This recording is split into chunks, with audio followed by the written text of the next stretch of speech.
Go Yard.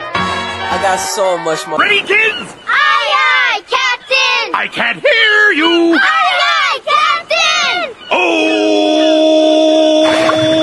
Dimaksud dengan demokrasi secara tidak langsung, demokrasi perwakilan adalah jenis demokrasi yang didasarkan pada prinsip sedikit orang yang dipilih untuk mewakili sekelompok orang yang lebih banyak, kebalikan dari demokrasi langsung. Ciri-ciri demokrasi tidak langsung: 1. Partai politik.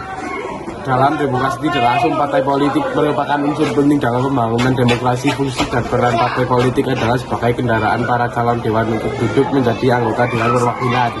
Biasanya orang yang akan duduk sebagai anggota dewan harus memenuhi kriteria jumlah minimal pemilih pada daerah pemilihan. Apabila seseorang tidak mencapai jumlah suara tersebut, maka dianggap tidak memenuhi syarat kriteria persyaratan sebagai anggota dewan perwakilan. Di sisi lain, dalam demokrasi setiap warga negara memiliki kesempatan untuk menjadi calon kontestan, namun dalam demokrasi tidak langsung syarat menjadi kontestan harus melalui partai politik.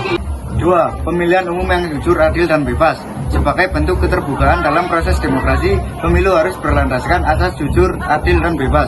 Hal tersebut agar demokrasi berjalan secara transparan dan akuntabel. Pemilu biasanya diibaratkan pesta rakyat sehingga setiap warga negara memiliki kesempatan yang sama dalam memberikan aspirasi dan kepentingannya. Di samping pemilu merupakan wadah politik rakyat yang menyalurkan aspirasinya dengan memberikan suara kepada salah satu calon anggota dewan. 3. Memiliki wilayah luas. Praktek demokrasi tidak langsung biasanya terjadi di negara yang memiliki wilayah luas. Hal tersebut agar setiap aspirasi mudah untuk dikomodir berdasarkan usulan anggota Dewan Perwakilan. Di sini lain, negara dengan wilayah luas tentu memiliki beragam kepentingan sehingga untuk mempermudah pengambilan keputusan, maka sistem yang cocok adalah dengan demokrasi tidak langsung. Jumlah masyarakat banyak dan multi etnis dalam situasi masyarakat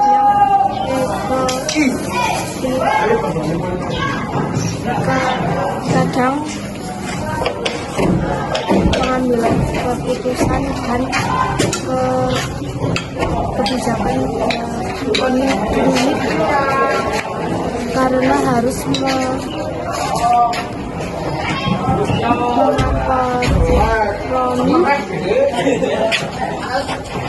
serta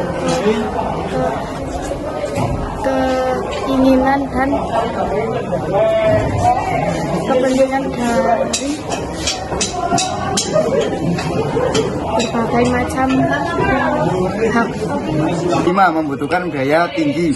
Demokrasi tidak langsung membutuhkan banyak biaya karena memerlukan lembaga pemilihan dan pengawasan dalam pemilu, baik dalam tingkatan nasional maupun daerah. Meskipun di era digital seperti sekarang ini, struktur dan infrastruktur dalam pemilu ada kemungkinan berbasis digital. Namun di berbagai negara tertentu narasi digital belum bisa digunakan karena masih terkendala pemerataan internet. Rentan terjadi paradoks kepentingan dalam sistem demokrasi tidak langsung. Partai politik memiliki peran vital dalam melakukan pendidikan politik. Partai politik sebagai lembaga politik berkewajiban memiliki pelatihan dan wawasan bagaimana idealnya demokrasi berlangsung. Namun dalam prakteknya partai politik mengalami paradoks dalam memperjuangkan kepentingan rakyat. Apakah benar murni demi kepentingan rakyat atau hanya kepentingan suara partai politik? Apalagi dalam praktek demokrasi tidak langsung, tak jarang terdapat berbagai partai politik sehingga tentu menghasilkan negosiasi politik yang syarat akan kebijakan berdasarkan kehendak rakyat. Dalam demokrasi, segala bentuk keputusan dan kebijakan semestinya berdasarkan atas kehendak rakyat secara penuh dan mengikat. Demokrasi tak langsung yang dijalankan menggunakan sistem perwakilan memang tak mengikut sertakan masyarakat secara langsung dalam proses pembuatan kebijakan. Namun dalam prakteknya setiap dewan perwakilan harus turun ke bawah dan sering bertemu dengan masyarakat sehingga mengetahui keinginan dan kebutuhan masyarakat secara langsung. Demikian presentasi kami kelompok kami. Wassalamualaikum warahmatullahi wabarakatuh.